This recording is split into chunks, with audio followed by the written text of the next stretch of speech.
Alright, we're back to the crappy room with the crappy lighting. Sorry.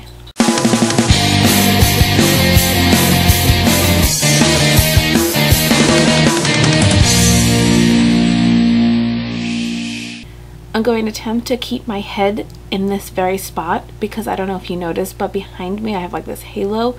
I'm blocking my lamp, which if I don't, you get this weird like supernova effect.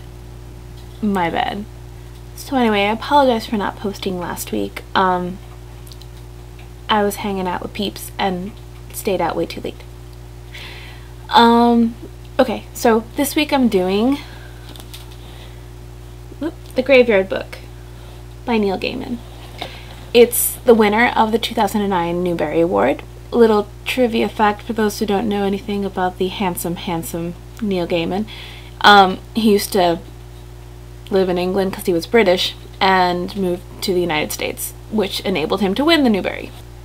So the book is about the main character, Nobody Owens, who is a boy whose family is killed, and he's brought up in a graveyard by the ghosts of the graveyard.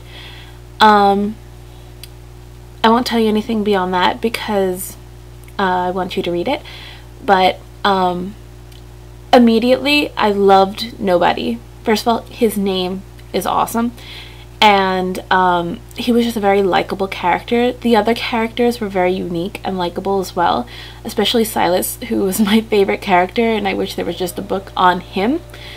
What else can I tell you about the book without giving anything away?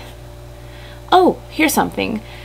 I mean, it's not a very complex book because it's intended for a YA like 6 to 7 to 9th grade age group, but I found the book to be incredibly intellectually stimulating until the end.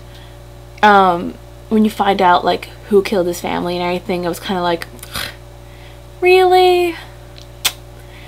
I mean, I felt like it was really cheesy, and like he didn't really know. I felt like Gaiman, that's the he, didn't really know like where to end it, so he kind of like just put all the pieces together and then finished it.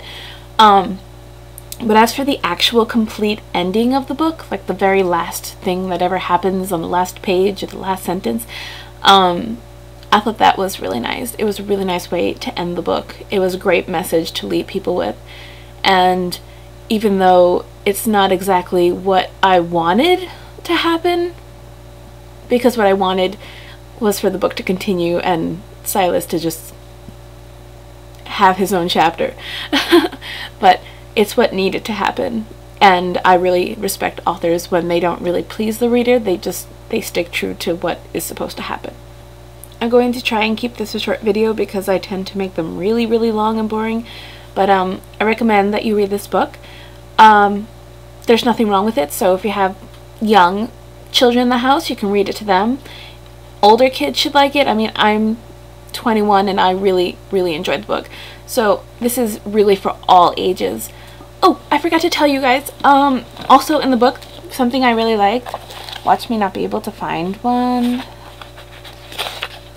Okay, this won't give anything away. There are pictures with the text. I love pictures. Though I must say I don't like the cover. It's really boring. Like, I understand it's the Graveyard Book, but there's a cover that I saw on Amazon.com with this guy and a knife and all this really cool stuff. It's a much nicer cover than the one I have. Just thought I'd throw that out there.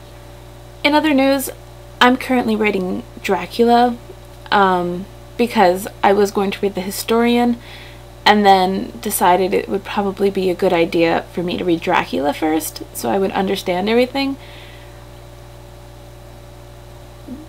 But Dracula's a little dry.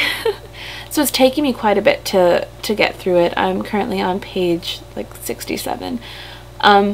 So in the meantime, I might review a book that I've read in the past while I finish Dracula up. If anybody has any suggestions of books I could read after Dracula, please let me know. I would love to read them. I'm thinking of reading Pride and Prejudice and Zombies after Dracula, but it's not really a YA book, so please give me any suggestions for this channel at least, and I'll read Pride and Prejudice and Zombies on my own.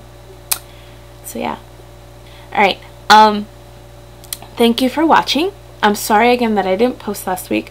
I promise I will try to post every week, though I might ask for a day change. Can I switch to Monday, guys? Please? I'm no longer at school. The reason I chose Wednesday is because I didn't have classes on Wednesday, so I had the whole day, but now Wednesday is my only day off from work, so I'm really usually with my friends, and then I get home at like 4 in the morning and I don't want to do a video. So please let me know if it's okay if I could do Mondays from now on, and then you can find somebody to do Wednesdays. Okay, thanks, bye. Okay, so my last bit of news, I'm getting a new laptop, hopefully before my next video is due. So it's gonna have a built-in webcam. I don't know the quality of those built-in webcams because I use one that moves, but I won't have this problem anymore. Oh, the wobbly screen.